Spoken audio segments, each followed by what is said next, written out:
Last video में हम लोगों ने ट्रायल बैलेंस को बनाना सीख लिया था। लेज़र बैलेंस को चेक कैसे करते, ठीक है ना। उसी पे एक बस हम लोग ने थियरी हम लोग ने नहीं पढ़ी थी, तो थियरी आज हम लोग पढ़ रहे हैं।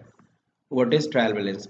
To check arithmetical accuracy of account we prepare statement that is known as trial balance, है ना।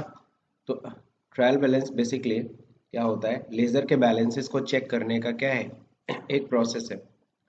इसमें हम लोग क्या करते हैं, लेजर में जो डेबिट बैलेंस आते हैं उनको एक तरफ, और जिनका क्रेडिट बैलेंस आता है उनको एक तरफ नोट कर लो। फाइनली दोनों तरफ का टोटल बराबर आना चाहिए। अगर बराबर आ गया दैट मीन्स ट्रायल कर गया, तो इसका मतलब हम समझ जाते हैं कि हमारा लेजर सब सही है। अच्छा, लेजर की सिर्फ कौन सी गलतियां ये पकड़ता है? Arithmetical accuracy. अगर आपने राम की जगह श्याम का खाता खोल दिया है, इस गलती को ट्रायल बैलेंस नहीं पकड़ पाएगा। बात समझे कि नहीं समझे?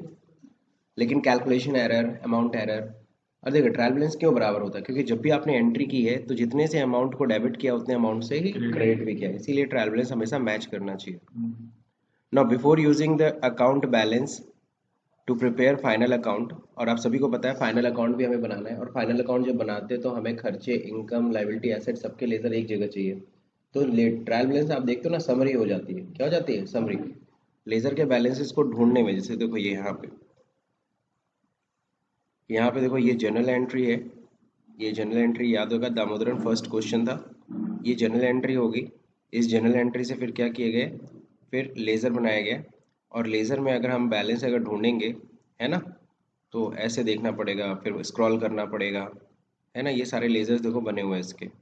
कैश अकाउंट, कैपिटल अकाउंट, है ना, बैंक अकाउंट, ठीक है, purchase account, sales account, Damodaran का खाता खुला है, ड्राइंग अकाउंट भी खुला हुआ है, इलेक्ट्रिसिटी बिल भी अकाउंट खुला हुआ है, मनोज का भी अकाउंट खुला है, कंप्यूटर अकाउंट। हर एक लेजर, हर एक खाते का हमने इज्जत, हर एक खाते को एक तरह से हमने इज्जत दी है, उसका खाता बनाया बकायदा, और उसका हमने बैलेंस निकाल लिया।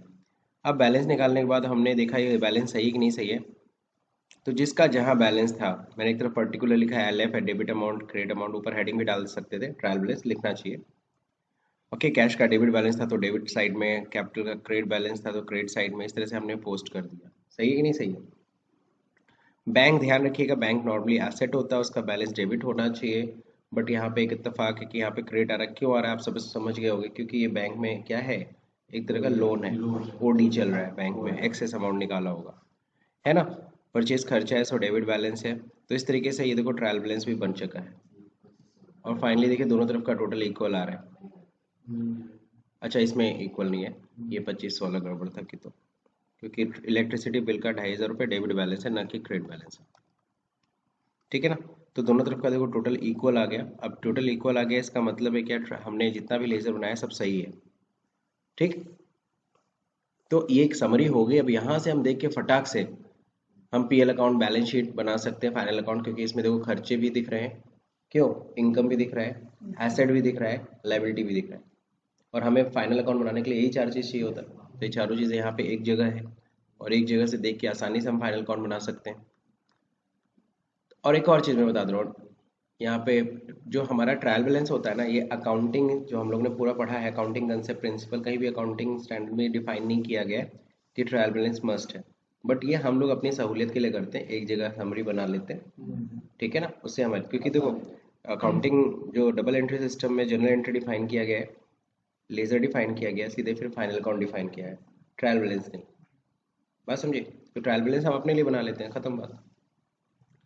N attempt is made to prove that, हम ये क्यों करते हैं, ट्रायल बैलेंस हम क्यों बनाते हैं? ये प्रूव करने के लिए the total of account with debit balances is in fact equal to the total account of the credit balance, है ना। This proof of the equality of debit and credit balances is called trial balance, और इसी को हम लोग trial balance कहते हैं। सही है। प्रिपरेशन, तो देखो ये तो बुक्स की डेफिनेशन थी, मेरी ऊपर की डेफिनेशन थी, अर्थमेटिकल एक्यूरेसी को चेक करने के लिए we prepare a statement that is not trial balance. तो आपको जो डेफिनेशन पसंद हो, ओके। और आप सबको ये भी पता है कैसे प्रिपेयर करते हैं। Preparation of the trial balance is great help of to the accountant through it is neither an account nor a part of double entry system। देखो साफ साफ लिखा है कि ट्रायल बैलेंस आपको पता है ये अकाउंटेंट को हेल्प करता है फाइनल अकाउंट बनाने में, है ना। और उसको एक इंश्योर कर देता है कि कोई गलती नहीं है, तो आप फाइनल अकाउंट क्लियरली बना सकते हैं। और ये देखो साफ साफ लिखा है, it is not a part of double entry system. ये डबल एंट्री सिस्टम का पार्ट है ही नहीं, लेकिन फिर भी हम बनाते हैं। बहुत सारी चीज़ें होती हैं इस तरह से देखने को मिलेंगी तुम्हें जो अकाउंट का पार्ट नहीं लेकिन बनते हैं। It is merely a statement prepared by the accountant for his convenience. वो क्यों बनाता है? अपनी कन्वीनियंस के लिए। इफ द बैलेंस एग्री, अगर बैलेंस एग्री कर गया, ही मे बी सेटिस्फाइड, वो सेटिस्फाइड हो जाता है that arithmetical accuracy has been done although there may be some error, but trial balance help us to prepare final account of the firm. ये काफ़ी help करता है हमें फाइनल अकाउंट बनाने में। Okay, preparation of a trial balance कैसे बनेगा? आपने हालांकि पीछे प्रैक्टिकल सीख लिया है कैसे बनेगा, लास्ट वीडियो में मैंने आपको सिखाया था। The trial balance can be prepared on a loose sheets, है ना, किसी भी लूज शीट पे कागज, सादे एक कागज पे बना सकते हो। That may have 4 columns, heads of account होगा, लेजर फोलियो होगा, डेबिट बैलेंस होगा, क्रेडिट बैलेंस होगा। बाकी आपको फॉर्मेट यहाँ पे दिखाई है, ये था, ठीक है ना। Particular, LF, amount debit, amount credit, यही था ना 4 column. Okay, so calculate the balances of all ledger. सबसे पहले तो सारे लेजर्स के बैलेंसेस को हमें कैलकुलेट करना है। Then write down the headings, है ना, and wrote down the account, कौन सा अकाउंट है, उसका LF नंबर, उसका बैलेंस किधर कॉलम में आ रहा है। डेबिट बैलेंस है तो डेबिट कॉलम में डालिए, क्रेडिट बैलेंस आया है लेजर का तो क्रेडिट बैलेंस, और फिर ऐड कर दीजिए डेबिट और क्रेडिट, दोनों का टोटल हमेशा इक्वल आना चाहिए। अगर एग्री है तो इसका मतलब आपने सही किया है। समझ गए? ओके, सो ये चीज़ हम लोग यहाँ से हम लोग ज़्यादा अच्छे से सीख सकते हैं। ओके, मान लीजिए ये लेज़र के बैलेंसेस दे रखे हैं, सेल्स का है, परचेज का है, विक्रम का है, ये सब है, तो ये सब दे रखा है। अब इसको बस हमको पुट करना है सही जगह। आपको पता है सेल्स है, सेल्स तो इनकम होती है, सो क्रेडिट बैलेंस है, कैपिटल क्रेडिट बैलेंस होता है, लाइबिलिटी होती है। परचेज को देखो डेबिट में उठा के रख दिया, विक्रम को आपने डेबिट में, क्योंकि विक्रम दे रखा था, विक्रम डेटर है ना। नाउ नेक्स्ट प्रवास है, ये प्रवाह है, प्रवास का अकाउंट क्या है, क्रेडिटर है ये, तो ये क्रेडिट बैलेंस लिख दिया। रेंट रिसीव्ड इनकम है, क्रेडिट बैलेंस हो गया। बैंक एसेट होता है, बैंक में अकाउंट में नॉर्मली यहाँ पे खाते में पैसा है तो डेबिट बैलेंस है। जब तक ओडी ना दिया हो तब तक क्रेडिट में नहीं उठाएंगे, ठीक है। कमीशन 1800 रुपये, खर्चा है, रिसीव नहीं ना लिखा है तो खर्चा मानेंगे, डेबिट बैलेंस। स्टॉक, अब देखिए स्टॉक की बात कर रहा है, ये ओपनिंग स्टॉक है, ओपनिंग स्टॉक हमेशा क्या होता है, डेबिट बैलेंस। समझ गए? ड्राइंग डेबिट होता है, सबको पता है। फाइनली दोनों तरफ का टोटल एग्री कर गया, this is the trial balance. अब इसके हेल्प से हम फाइनल अकाउंट बना सकते हैं। अब अगर देखेंगे असाइनमेंट में आप लोग के लिए कुछ काम है, ठीक है, बहुत ही प्यारा काम है, मैं समझ सकता हूँ आप लोग इजीली इसे कर लोगे। From the following ledger account balance, यहाँ पे सीधे आपको लेजर नहीं बनाना है, आप लोगों ने पीछे कर रखा है, general entry, ledger, trial balance सब आपने कर रखा है, सो आप लोग को आता है ये सब चीज़ें। So from the following ledger balance, सीधे लेजर बैलेंस है, मैंने आपको उठा के दे दिया है। अब प्रिपेयर अ ट्रायल बैलेंस, आपको ट्रायल बैलेंस करना है, यानी आपको आप यहाँ पे अपने दिमाग से लगाना है क्या चीज़ डेबिट होगा, क्या चीज़ क्रेडिट होगा। तो ये चीज़ मैं आपको ऐसे समझा सकता हूँ, अगर हम लोग बात करें, ठीक है, नई शीट पे बना देता हूँ।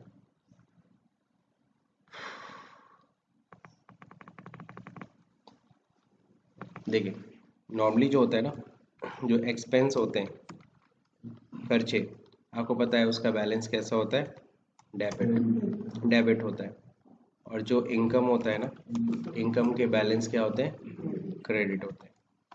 समझ रहे हैं कि नहीं समझ रहे? और जो एसेट होता है, एसेट्स, नॉर्मली एसेट के बैलेंस क्या होते हैं, डेबिट होते हैं। और लाइबिलिटी, लाइबिलिटी का बैलेंस क्रेडिट होता है। अब यहाँ पे आप ड्राइंग भी शब्द यूज़ कर सकते हो, ड्राइंग का पता है डेबिट बैलेंस होता है, जबकि कैपिटल क्या होती है, क्रेडिट बैलेंस होता है। और कोई अकाउंट होता है क्या? नहीं, जो भी आएगा इन्हीं 4 में से आ जाएगा। हालांकि आपको पता है कैपिटल भी लाइबिलिटी की तरह ट्रीट करते हैं, ड्राइंग आपको पता है कैपिटल में से लेस होती है। सो ये अगर आपके दिमाग में सेट है कि क्या डेबिट बैलेंस होता है, क्या क्रेडिट बैलेंस, तो इजीली आप इस क्वेश्चन को सॉल्व कर लेंगे। अब लैंड एंड बिल्डिंग क्या एसेट है, सो डेबिट बैलेंस होगा। फर्नीचर फिक्चर्स क्या एसेट है, सो डेबिट बैलेंस होगा।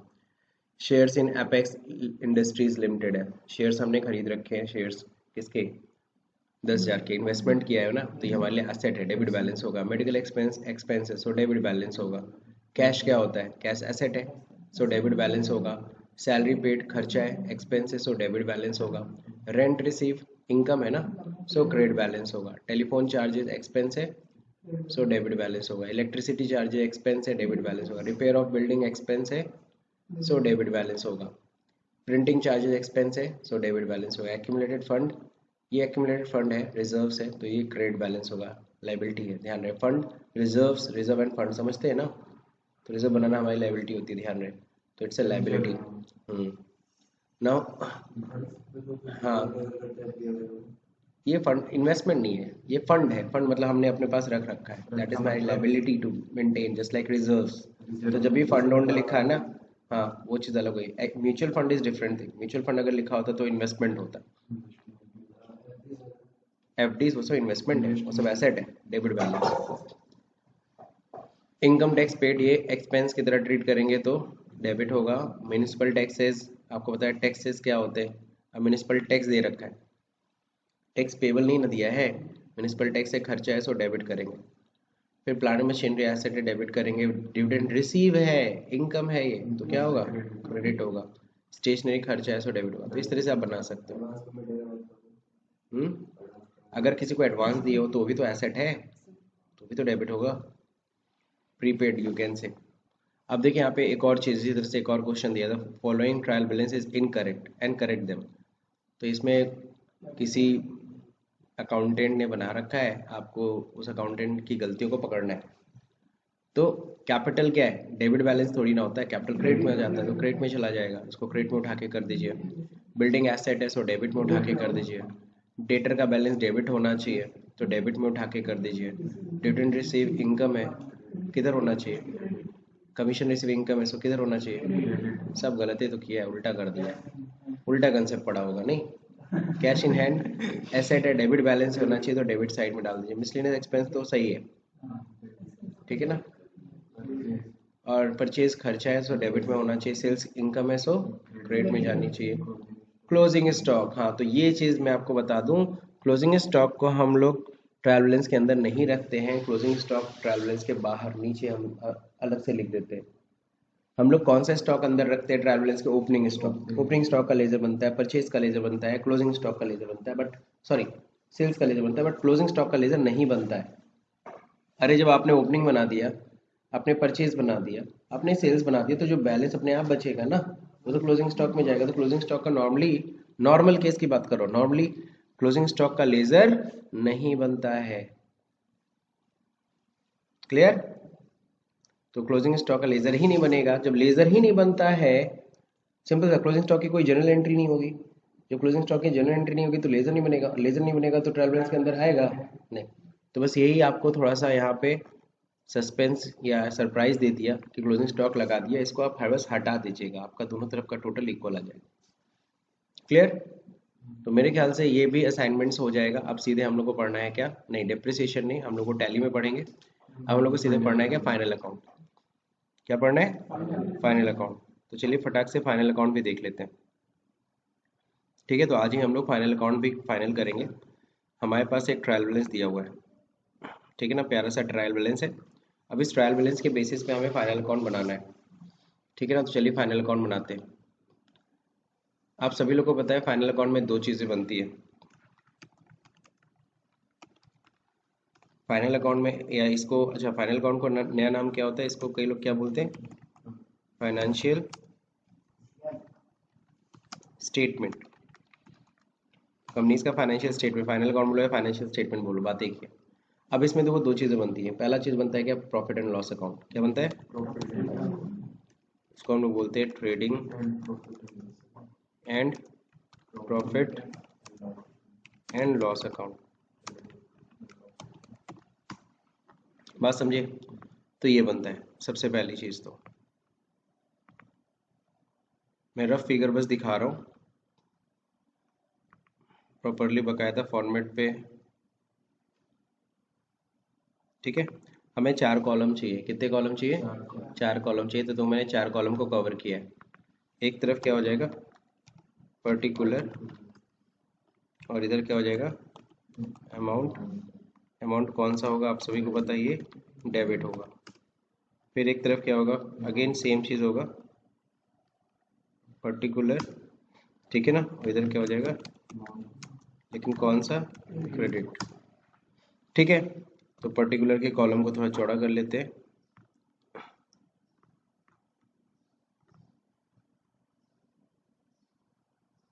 दिस वन, ठीक।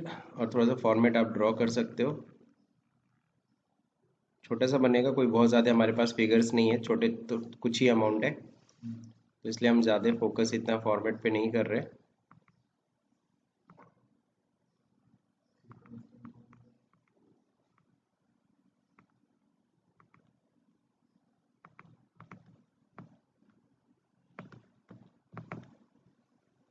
हो गया?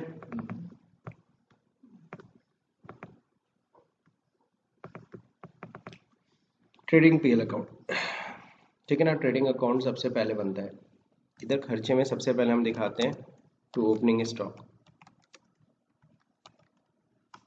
तो देखिए कुछ ओपनिंग स्टॉक था क्या हमारे ट्रायल बैलेंस में, कुछ ओपनिंग स्टॉक था, कुछ नहीं है, कहीं स्टॉक नहीं है, नहीं ना है, छोड़ दीजिए। सेकंड नंबर पे हम दिखाते हैं टू परचेज, मेन खर्चा, हमारे बिजनेस का मेन खर्चा क्या है, परचेज। तो देखिए परचेज है कि नहीं है, हाँ बिल्कुल है परचेज हमारे पास। परचेज कितनी है हमारे पास, 90,000, तो उठा लीजिए 90,000 रुपये आ गया। इस साइड इनकम साइड होती है, इधर बाई लिखते हैं, सबको पता है ना, टू और बाई ऑलरेडी लेजर में पढ़े, तो बाई क्या लिखेंगे, बाई सेल्स। इधर इनकम में सबसे मेजर इनकम क्या होती है, सेल्स होती है ना, तो ट्रायल बैलेंस में देखिए सेल्स है कि नहीं है 63,000, ठीक है ना। और यहाँ पे लास्ट में दिखाते हैं क्या, क्लोजिंग स्टॉक, ठीक है। और जितने खर्चे सब लाइन से दिखा दें, हालांकि डायरेक्ट खर्चे ट्रेडिंग में दिखाते हैं, डायरेक्ट खर्चे पीएल में दिखाते हैं, ठीक है ना। तो डायरेक्ट खर्चे पहले देखिए क्या है, cash capital, bank, purchase, direct expense था वो दिखा चुके हम लोग, ये डायरेक्ट इनकम है, सेल्स दिखा चुके हैं। दामोदरन तो कोई एक्सपेंस होता नहीं है, ड्राइंग एक्सपेंस होता नहीं, इलेक्ट्रिसिटी बिल है लेकिन ये इनडायरेक्ट एक्सपेंस होता है, क्या होता है, इनडायरेक्ट एक्सपेंस। फैक्ट्री का कुछ मेंशन तो किया नहीं है तो हम इनडायरेक्ट ही मानेंगे। मनोज, ठीक है, कंप्यूटर एसेट है, इंटरेस्ट इनकम है कि खर्चा है, खर्चा है, तो ये भी इनडायरेक्ट खर्चा होता है, मैन्युफैक्चरिंग से कनेक्टेड नहीं है। बस अब हम क्या करेंगे ना, यहाँ पर इसको इतने को हम बैलेंस करेंगे, बैलेंसिंग करने आता है सब लोग को, किधर का टोटल अधिक है जल्दी बताइए। ठीक है, तो यहाँ पे मैं क्या करता हूँ, ये टॉप बॉटम या छोड़ो इसी को कर लेता हूँ ज़्यादा अच्छा है। यहाँ पे हम सम करते हैं, इक्वल टू सम, ठीक है। आपको पता है ये टोटल अधिक है, खर्चे ज़्यादा हुए, इनकम कम हुआ है, तो यहाँ पे क्या होगा, लॉस आएगा, इसको हम लोग बोलते हैं ग्रॉस लॉस, और ये क्या होगा, कैरेट डाउन। ध्यान रहे ग्रॉस लॉस है, अभी नेट प्रॉफिट नहीं आ रही है। ध्यान रहे अकाउंटिंग में क्या होता है ना, दो तरह की प्रॉफिट होती है, अकाउंटिंग में दो तरह की प्रॉफिट होती है, एक होती है GP that means gross profit, एक होती है NP that is net profit. दोनों में फ़र्क क्या होता है जरा समझ लीजिए फटाक से, कई लोग पूछते भी हैं कि जीपी और एनपी में क्या फ़र्क है। ध्यान रखिएगा, जब डायरेक्ट इनकम में से डायरेक्ट एक्सपेंस घटाते हैं तो जो आता है उसको हम लोग जीपी कहते हैं। यानी ग्रॉस प्रॉफिट एक ऐसा प्रॉफिट है जिसमें अभी भी कुछ खर्चे शामिल हैं। कौन से खर्चे शामिल हैं, इनडायरेक्ट खर्चे, और जब उस इनडायरेक्ट खर्चों को भी हटा देते हैं तो क्या आता है, तब आता है नेट प्रॉफिट। यहाँ देखो एनपी कैसे निकलता है, जब ग्रॉस प्रॉफिट में से हम माइनस कर दें कौन सा, इनडायरेक्ट एक्सपेंस, और अगर कोई इनडायरेक्ट इनकम हुई हो तो उसे क्या कर लें, ऐड कर दें, इनडायरेक्ट इनकम अगर कुछ हुई है तो उसे ऐड कर लीजिए, और क्या। यानी कि नेट प्रॉफिट कैसे आता है, इसी ग्रॉस प्रॉफिट से, तो पहले तो ग्रॉस प्रॉफिट निकालना पड़ेगा। अब यहाँ हमारे बिजनेस में तो खैर नुकसान हो रहा है, एक्सपेंस ज़्यादा हो गया, इनकम कम हो गया, तो बताइए प्रॉफिट आएगा कि लॉस, लॉस आएगा डेफिनेटली। तो लॉस देखिए कितने का है, तो 27,000 का लॉस है। अब ये लॉस आपको पता है डेबिट बैलेंस है ना, तो उठ के किधर आएगा, डेबिट साइड, यहाँ लिखते हैं by gross loss brought down, आएगा ना, ब्रॉड डाउन नीचे आ रहा है, आ गया। अब इधर जितने भी इनडायरेक्ट खर्चे हैं उधर दिखा दीजिए, अब खर्चे भी तो हटाएंगे, हालांकि लॉस तो है और लॉस बढ़ जाएगा, क्यों, क्योंकि खर्चे और हो रहे हैं। तो चलिए देखिए सबसे पहला खर्चा क्या है, यहाँ 2 होता है ना, सॉरी बाई क्यों लिख दिया मैंने, ठीक है ना 2, और क्या था, इलेक्ट्रिसिटी था, ठीक है, इलेक्ट्रिसिटी एक्सपेंस। और क्या था, टू इंटरेस्ट था, मुझे याद है तो मैंने लिख दिया। अब सीधे अमाउंट उठा लेते हैं। तो देखिए इलेक्ट्रिसिटी खर्चा कितना हुआ था, इलेक्ट्रिसिटी बिल 2500 का आया था, ठीक है। और क्या हुआ था खर्चा, इंटरेस्ट देना पड़ा था, ठीक है ना, 1800 रुपये। फाइनली हमने इस टोटल खर्चा दिखा दिया। और देख लीजिए कोई खर्चा नहीं ना छूट रहा है। परचेज दिखा चुके, सेल्स दिखा चुके, दामोदरन तो खर्चा है नहीं, ड्राइंग है नहीं, इलेक्ट्रिसिटी दिखा चुके, मनोज है नहीं, कंप्यूटर।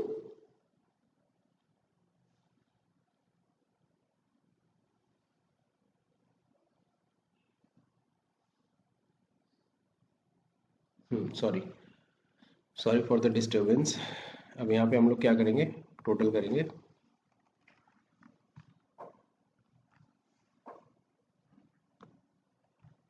तो यार टोटल कर लेते हैं। आपको पता है इधर का सम ज़्यादा आएगा, उधर तो कुछ है ही नहीं, है ना। तो ये आपका हो गया टोटल। इधर भी सेम टोटल लिखेंगे। और पूरा डिफरेंस कितने का आ रहा है, 31,300 का। तो हमें लग रहा था लॉस सिर्फ 27,000 का, बट लॉस 27,000 का नहीं और बढ़ गया। तो यहाँ लिख देंगे बाई, ये क्या है, नेट लॉस। सोचो पहला हम लोग पीएल बनाए उसमें भी लॉस निकाल रहे हैं, बात समझिए, सीधे ये लॉस हो गया। अब ये नेट लॉस ध्यान रहे कैरी डाउन नहीं होता है, ये ट्रांसफर हो जाता है टू कैपिटल। अब ये सीधे कैपिटल को अफेक्ट करेगा, समझ रहे, कैपिटल मेरी कम होगी, बिल्कुल सही है। तो हम लोग बैलेंस शीट बनाएंगे, तो बैलेंस शीट का ही फॉर्मेट सेम होता है। हम्म तो मैं ऐसे ही बस कर लेता हूँ, इतना आधा बनाता हूँ। और बैलेंस शीट ध्यान रहे, बैलेंस शीट का टोटल क्या आना चाहिए, इक्वल आना चाहिए।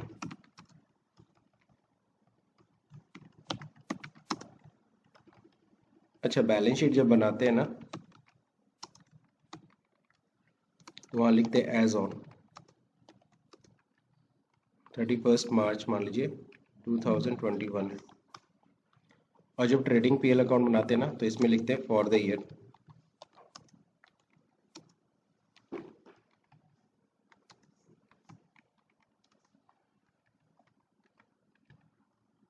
दोनों में फ़र्क है। फॉर द ईयर मतलब ये पूरे साल भर का खर्चा, पूरे साल भर का इनकम दिखा रहे हैं, इसलिए फॉर द ईयर लिखते हैं। और जब एज ऑन 31 मार्च लिख रहा है, इसका मतलब यहाँ पे जो हम लोग बैलेंस शीट का भी पोजीशन दिखा रहे हैं, क्या लाइबिलिटी क्या एसेट है, ये ऑन अ पर्टिकुलर डे है। यानी कि 31 मार्च के दिन हमारे पास कितनी लाइबिलिटी है, हमारे पास कितनी एसेट है, हमारे ऊपर कितनी लाइबिलिटी है, उस पर्टिकुलर डे का बता रहे हैं। बात समझे कि नहीं समझे। जबकि अगर हम लोग बात करेंगे किसकी, प्रॉफिट एंड लॉस, जो ऊपर खर्चे इनकम दिखा रहे हैं पूरे साल भर के थे ना, फॉर द ईयर। और ये क्या है, ऑन अ डे, 31 मार्च के दिन मेरे ऊपर कितनी लाइबिलिटी चढ़ी हुई, मेरे पास कितने एसेट्स है, उस दिन का बस बताता है, दैट्स इट। इसीलिए एज ऑन लिखा जाता है। इंटरव्यू में कई बार पूछ लेते हैं, बात समझे। अब यहाँ हम लोग बस ध्यान रखें, इधर पर्टिकुलर नहीं होगा, लेफ्ट हैंड साइड लाइबिलिटी बनाते हैं और इधर क्या बनाते हैं, एसेट्स, ठीक है। और यहाँ अमाउंट डेबिट क्रेडिट नहीं होता, कोई डेबिट क्रेडिट नहीं होता यहाँ पे, समझ रहे। यहाँ डेबिट क्रेडिट गलती से बना, ये हो गया हमारा बैलेंस शीट का फॉर्मेट। अब हम सबसे पहले क्या उठाएंगे, कैपिटल। तो ट्रायल बैलेंस से उठा लेते हैं सबसे पहले कैपिटल। कैपिटल कितना है, 40,000, ठीक है। अब 40,000 को, अच्छा कि तो अंदर लिखना था, चलिए यहीं पे हम लोग कर देंगे कैलकुलेशन। इक्वल टू, जरा देखिए कैपिटल कितना था, कैपिटल आपको पता है, कैपिटल है 40,000, ठीक है। अब इसमें देखो नेट प्रॉफिट आया, क्या है, नेट प्रॉफिट, नेट प्रॉफिट नहीं, net loss. Okay, net loss कितना था, 31,000 ना, इसको मैं माइनस के साथ लिखता हूँ, क्योंकि इसमें माइनस होगी ना, 31,300। क्यों माइनस होगी ना, 31,300 लॉस है, तो लेस होगी कैपिटल में से। और देखते हैं, ड्राइंग भी है क्या, हाँ ड्राइंग भी है, तो ड्राइंग भी क्या होगा, लेस होगा। ऊपर से ड्राइंग भी मार रखे, बताइए, तो प्रॉफिट नहीं हो रही बिजनेस में, खैर घर तो चलना चाहिए ना, तो वो भी माइनस होगा कितना, 10,000 था ना, कितना था ट्रायल बैलेंस में? ड्राइंग था आपका 10,000। क्लियर? तो फिर माइनस ही हो रहा है। अब जरा देखिए, अब जितनी भी अब बाकी अब क्या, सबसे पहले तो आपको पता है लाइबिलिटी साइड में कैपिटल उठाते हैं, सबसे पहली चीज़ कैपिटल दिखाना चाहिए उसमें। नेट प्रॉफिट ऐड कर लीजिए, ड्राइंग अगर है तो उसको लेस कर लीजिए। तो यहाँ तो नेट प्रॉफिट नहीं था, लॉस था, इसलिए लेस करना पड़ा, ड्राइंग भी लेस करना पड़ा, कुछ ऐड ही नहीं हो रहा है। खैर, अब हम लोग को हाँ हाँ, लाइबिलिटी इधर दिखाना है, एसेट इधर दिखाना है। चलिए, हाँ इसीलिए ऐसा ऐसा बिजनेस करना ही नहीं चाहिए। अब चलो कैश, सबसे पहले हाँ बिल्कुल सही, सबसे पहले तो कैश, कैश यहाँ उठा के रख देते हैं। हालांकि यहाँ पे सबसे पहले फिक्स्ड एसेट्स को दिखाना चाहिए, तो मैं थोड़ा नीचे जगह दे देता हूँ, यहाँ कैश दे देता हूँ। ठीक, तो कैश कितना है जल्दी बताइए, कैश तो एसेट है ना, तो बैलेंस देखिए कितना है कैश का, 58,700, सही चल रहा है। फिर यहाँ पे देखिए ट्रायल बैलेंस में कैपिटल हो ही गया। बैंक में देखो ध्यान रखना लाइबिलिटी है, यहाँ ध्यान रखना ट्रेड बैलेंस है, एसेट होता है बैंक, लेकिन यहाँ पे लोन ज़्यादा मतलब या तो क्रेडिट बैलेंस है, दैट मीन्स हमारा ओडी चल रहा होगा बैंक, हाँ, या सीसी लोन अकाउंट होगा। चलिए, तो यहाँ पे हम लोग बैंक उठा चुकाना है, बिल्कुल सही। तो यहाँ बैंक अकाउंट तो है, तो bank account that means OD हो गया ये। एक बार मैं फिर से बोलता हूँ, ध्यान से सब लोग सुन लीजिए, ये ओडी है, मैं लिख देता हूँ सबसे अच्छा।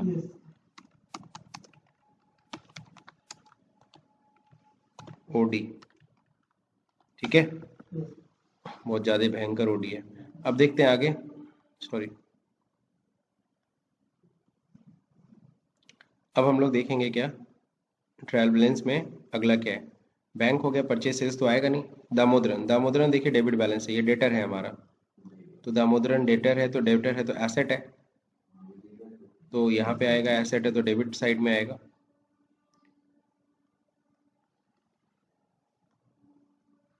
ठीक है, देखो ना डेबिट है तो इसका एसेट ही है ना, लायबिलिटी तो हो नहीं सकता, लायबिलिटी का तो बैलेंस क्रिएट होता है। अगला ड्राइंग हो ही चुका है, इलेक्ट्रिसिटी बिल खर्चा में दिखा ही चुके हैं। मनोज, ये मनोज नहीं, लोन फ्रॉम मनोज अकाउंट है, क्या है ये?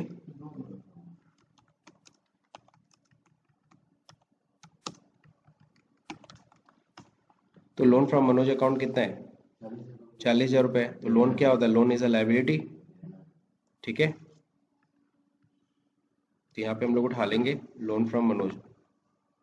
और देखो क्रेडिट बैलेंस है भी, लाइबिलिटी का बैलेंस क्या होता है? क्रेडिट होता है, सही है। अब अगला देखिए, कंप्यूटर 50,000 से डेबिट बैलेंस होगा, कंप्यूटर तो एसेट है, सबसे ऊपर फिक्स्ड एसेट ही दिखाते हैं। यहाँ आ जाएगा क्या? 50,000। अब देखो जादू क्या होना चाहिए, जादू ये होना चाहिए दोनों तरफ का टोटल बराबर, देखो हो भी गया। ये फंक्शन ऑलरेडी लगा हुआ है, अच्छा नहीं, पूरा नहीं लगा, तो हम लोग को लगाना पड़ेगा इक्वल टू सम, ये पहले टोटल करेंगे, अलग अलग टोटल करना, यहाँ पे भी इक्वल टू सम,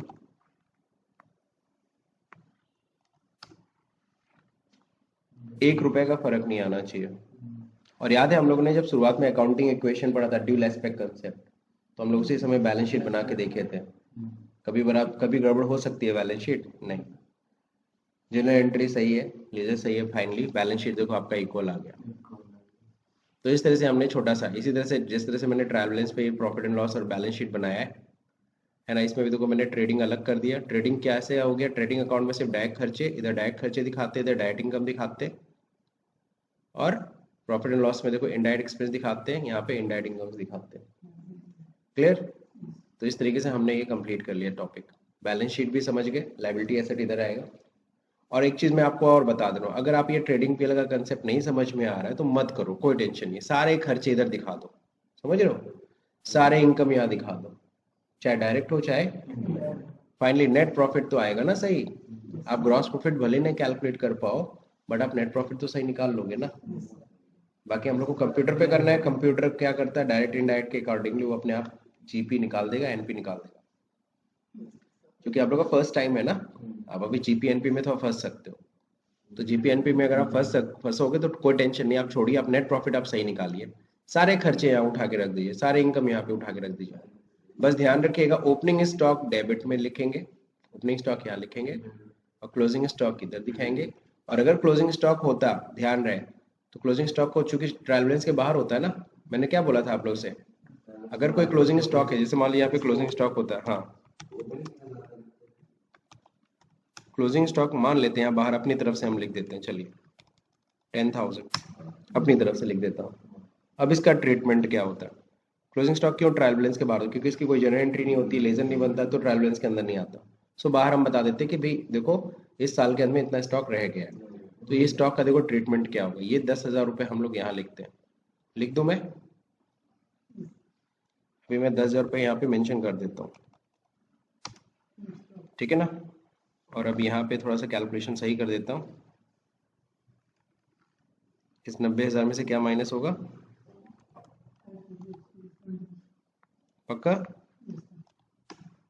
देखो 17,000 हुआ, फिर मैंने नेट लॉस भी डेविएट कर गया, नेट लॉस यहाँ पे माइनस कितना हो जाएगा, माइनस में सीधे इक्वल टू लिखना चाहिए, इक्वल टू माइनस लगा के सीधे ये वैल्यू उठानी चाहिए थी। फर्क हुआ। अब यहाँ पे फर्क आने, एग्जैक्टली क्लोजिंग स्टॉक हम एसेट साइड में भी दिखाए, क्लोजिंग स्टॉक दो जगह दिखानी पड़ती है। अब इसका भी पूछिए रीजन क्यों, पूछिए, इसका भी रीजन है।